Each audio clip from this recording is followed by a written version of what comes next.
Mississippi Public Broadcasting is celebrating its 50th anniversary this year. What was then known as Mississippi ETV began broadcasting in February of 1970.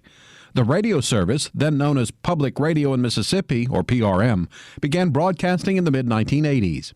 While Jackson is home to the Broadcast Center and considered to be the MPB radio flagship station, it wasn't always that way. William Fulton, music director for PRM, recalls. The main thing was we didn't have our own tower in Jackson, and so we were leasing space on a tower. So we had to wait for another tower to go up, which was a little bit strange because the studios and all the people who were working there on air, especially, lived in Jackson. So we couldn't even hear our own station, for what was supposed to only be a couple of months. It turned out to be, it didn't come on until December. I mean, I started in March that year, and we didn't have the Jackson transmitter come on until I think it was December 17th, 1984. Mike Morgan was PRM program director and later station manager. He says the delay in tower construction led to an unusual and creative solution. In order for us to be eligible for federal funding through the Corporation for Public Broadcasting, CPB, you had to provide a local service for a minimum amount of time every day or a week. At that time, the station in Jackson was not on the air due to construction issues and some other things.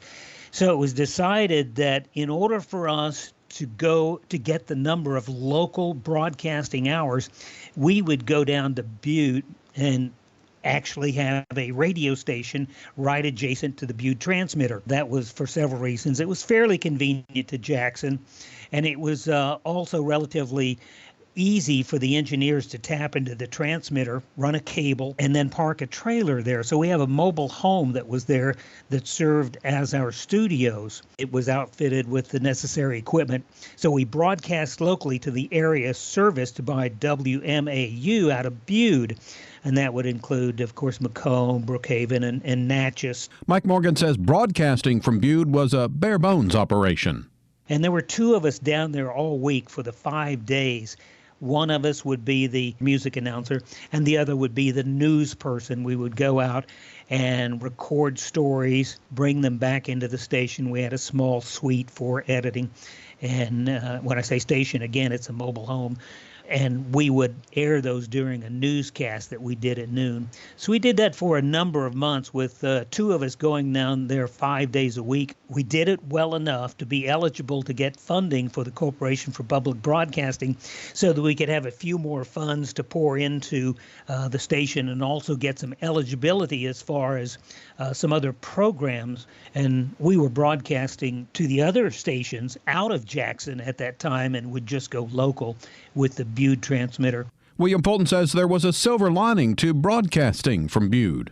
One of the good things about my job was getting to explore my native state. So I got to know Southwest Mississippi a lot better. And fortunately, I have cousins in Natchez. So when I was off the air, I could go visit them. And it was a pleasurable thing. It did take us away from home a bit. And finally, we were all very happy when the Jackson transmitter came on.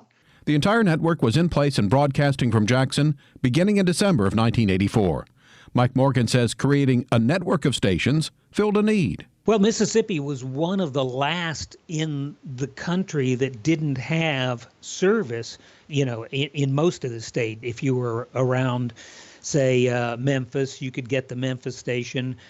Perhaps you could get one of the Alabama stations if you were on the eastern border of Mississippi. Certainly not much to the south because there wasn't much that you could get. One of the ways that they thought that they could best provide service to the state of Mississippi fairly efficiently was to do a state network and provide that public radio service across the state. So from that standpoint, I think it was a wise move because there are only a few areas of great population in Mississippi, a lot of rural areas, of course, and I think Mississippi is better off for having the state network, allowing that signal to be heard across the state. So public radio in Mississippi was ready to serve the citizens of Mississippi with unique programs. Next time, building network programming from scratch. Listen throughout the year for more about the history of Mississippi Public Broadcasting's radio division as MPB celebrates 50 years of service to Mississippi.